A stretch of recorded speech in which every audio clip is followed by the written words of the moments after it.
So I'm starting to feel myself spiral again. I just took my medication, so a little bit later than usual. Um, but I thought to distract myself, I'd talk about, which subject I tutored the most and what issues most people had in those subjects. While I was tutoring for my community college, I helped a lot of people with algebra, and I would probably say calculus. I would say actually calculus, trigonometry, and pre-cal were all basically tied in terms of how many students I would get, roughly speaking. But I just put calculus up there because there were some issues where people were taking calculus and they still didn't know how to solve algebraic equations, or at least they had forgotten. So that was an issue. I'm not saying this to berate anyone. I'm just saying these are the issues that I've seen students have. So with algebra, a lot of students did not know their multiplication tables or how to, readily multiply and divide or work with decimals. You don't really work with decimals often in algebra, but you should at least know how to use them. I mean, working with decimals is pretty much equivalent to working with whole numbers. You just have to tack on a decimal point whenever you're done multiplying or dividing. So, one issue was that. So I would say, if anyone's going into algebra, make sure you know your multiplication tables. Make sure you know how to multiply and divide. Review everything. Review your order of operations. Your order of operations also is important. I don't know if they go over that in algebra because, again, the last time I took algebra was, 8th grade, 7th or 8th grade. So, I don't exactly know what they're going to cover nowadays in the course because they change things up.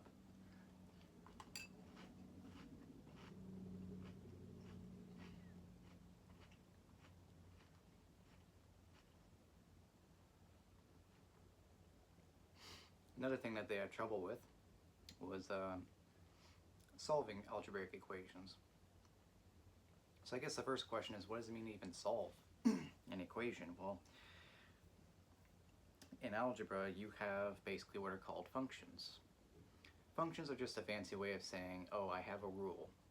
You give me an input, I apply the rule to that input, you get an output. The caveat with a function is, for each input, you only get one output. So you can have two different inputs and they give the same output. That's fine. I'm not going to talk about the different types of functions because I'm waiting till I can, get a car, go drive and buy a whiteboard and some markers to at least maybe start doing, more tutoring videos. Or actually, no, start doing tutoring videos. I also need to figure out how to make videos on a digital whiteboard. So I'm going to have to watch a few videos over that. But getting back to the subject. So, you have these functions, these rules, where you have inputs and outputs. A very simple example is y is equal to x. That's the equation for a straight line through the origin. If you were to plot, your coordinates x and y, the equation y is equal to x. If you were to plot everything, it's just a straight line through the origin, through where those two axes intersect, in other words. So to solve an algebraic equation, you just have to figure out where does this particular function equal 0. So in other words, where does it intersect the x-axis? And why do we care about that? For example, when you go into physics, you deal with projectile motion. When you throw a ball up into the air, if you're to throw it not straight up but at a slight angle, it travels in, roughly speaking, a parabolic arc. First it goes up, stops, and it comes back down. So basically it forms an upside down U shape, relatively speaking. We're ignoring air resistance. That's what the physicists like to joke about. Just ignore resistance. So anyway, if you were to plot that, you would want to figure out, okay, well, I know my starting point, but where does the ball land? So that would be an example of an algebraic equation that you would solve. You would have an equation where you have the height of the ball as a function of time. Time is your independent variable because your position depends on time. So, as time goes on, the height changes, and then it comes back down and eventually hits the ground. Now, if you were to solve that equation, you would get a particular time that the ball hits the ground.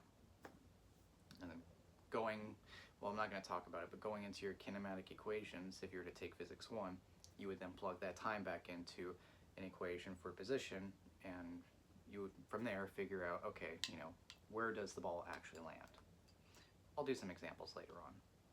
But again, I need to wait till I get proper supplies, because I'd rather prefer not tilting the camera down onto a piece of paper and have it be shaky all of a sudden, whereas I can just set it up on the tripod here and talk to you with like maybe a whiteboard covering me, so I can actually draw everything out. That, or go to use a digital whiteboard.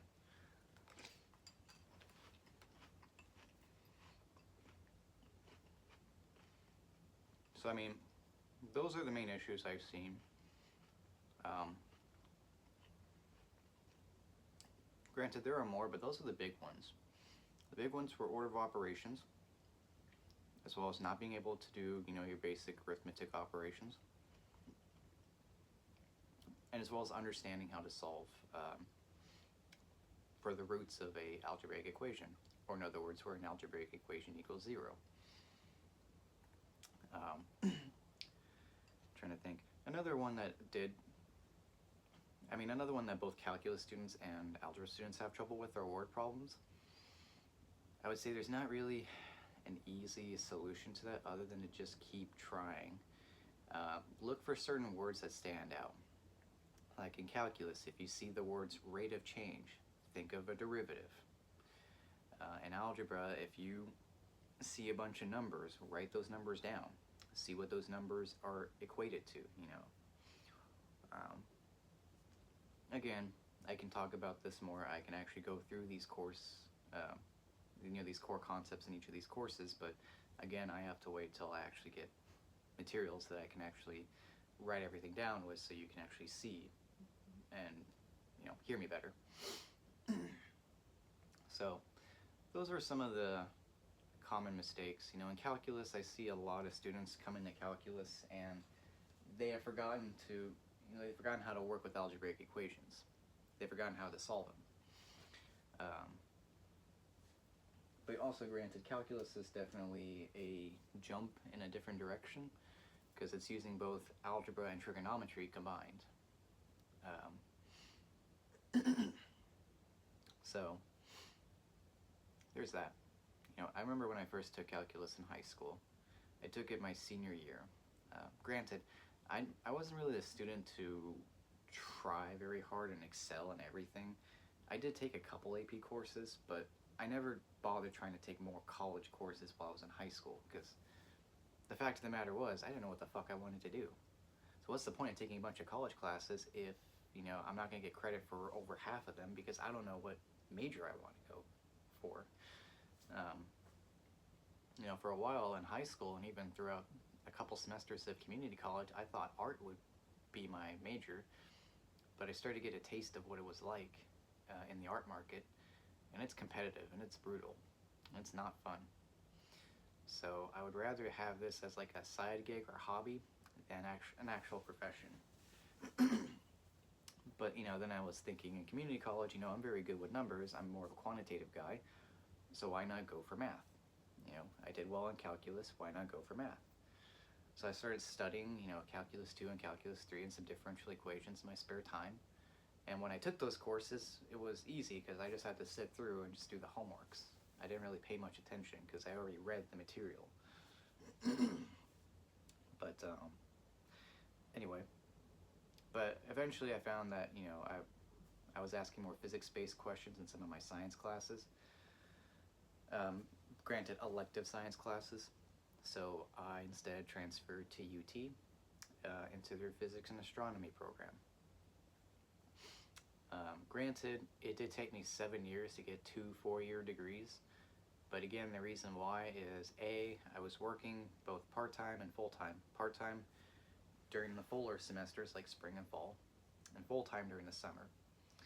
2, I couldn't always take a full course load each semester. I tried to balance everything out. The most I would take would be 3 classes, because I knew if I took 4 classes and tried to work 2 part-time jobs at the same time, that was going to overload me, and I don't want to deal with that. Some people can, great. Not everyone is like you. Just throwing that out there for people who want to say, oh, well, you could have done more. Sure, at my, at the risk of my own sanity. Sure. So I didn't always have a full course load, and there were some semesters where I could only register for 1 class because that was all that was available for my degree. So talk about playing the waiting game. You know, people say, oh, it's going to take 4 years for a degree. Granted, probably not anymore, unless you plan everything well in advance, and unless you have the money to do it all. And I'm not talking about loans. I did not want to take out any loans. I actually paid for most of my degree on my own. I took 1 small emergency loan out towards the end because I had forgotten about a payment deadline. So I owed about, $1,900. That was what I owed. And I paid it off pretty quickly. So I was lucky in that regard. But, a lot of other people aren't. And if you're going to go for loans, I'm telling you, with the APRs, the interest rates on those things, you're going to be stuck with that for the rest of your life, unfortunately. But that's what we think of education, I guess. Just another cash grab. I'm digressing, so I'll stop it here.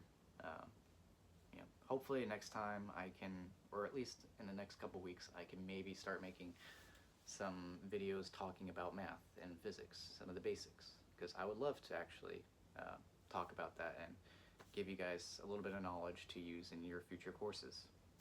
So, anyway, thanks for watching.